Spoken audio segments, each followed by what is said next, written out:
Tell me when. Charlie! Will you... my word! Will you slow down? Slow down! Slow down, slow down. Charlie! Keep your eyes on the road, Charlie! My goodness!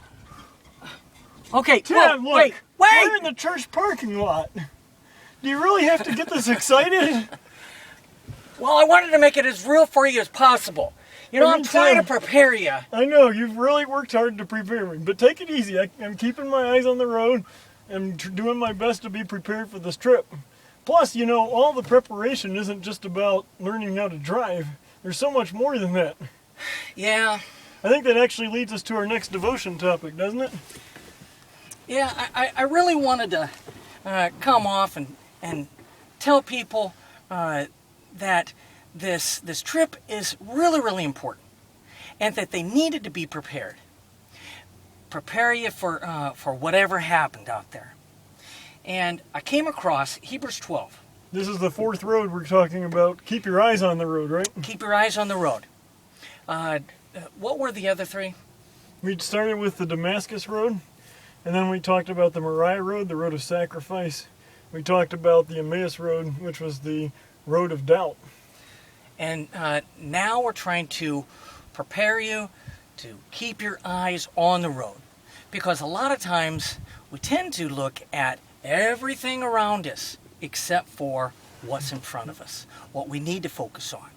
And on this trip alone, we need to focus and keep our eyes on Jesus.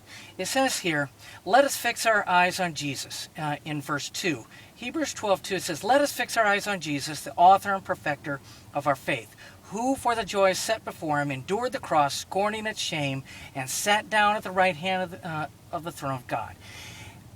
We need to keep our eyes on the road. Jesus is the road. He said, I am the way, the truth, and the life. We need to fix our eyes on that way, right. That road. And the next thing that we needed to say, we need to go back in verse 1. It says, let us throw off everything that hinders and the sin that so easily entangles. You ever have fishing wire? You ever have that tangled up feeling in yourself? You ever have things just weigh you down that you can't fix your eyes on Jesus, and everything about you, it's fixed on yourself or your circumstances? You need to get rid of that. You need to shed that off.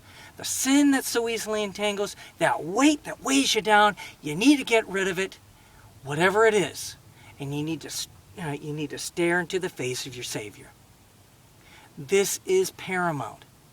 Now, the last thing I want you to know about fixing your eyes and keeping your eyes on the road, it's found later on in verse, let me see here. It's in verse 12. 12:12 it says, therefore, strengthen your feeble arms and weak knees. Make level paths for your feet so that you won't be disabled, but you'll be healed. Keep a clear path in front of you. You know what? You may have cars in front of you when you're driving. You may have rocks. You may have everything about you in the pathway. You can clear that pathway and keep your eyes on Jesus. You need to get your path cleared. You need to get rid of everything that's distracting you, and you need to focus. And focus on the road. You know, we're going to be focusing a lot on the road the next few days as we take off on this trip, Tim. But, you know, I think the key is, and we prepare, even like we're doing right here in the parking lot, learning how to drive, learning how to focus. We've got to do that spiritually as we come up ready for this trip. So this last road, take a moment, take some time before the Lord and prepare yourself. Get rid of the things that are distracting you. Tim and I are going to do the same thing. That's right. And let's put our eyes on Jesus.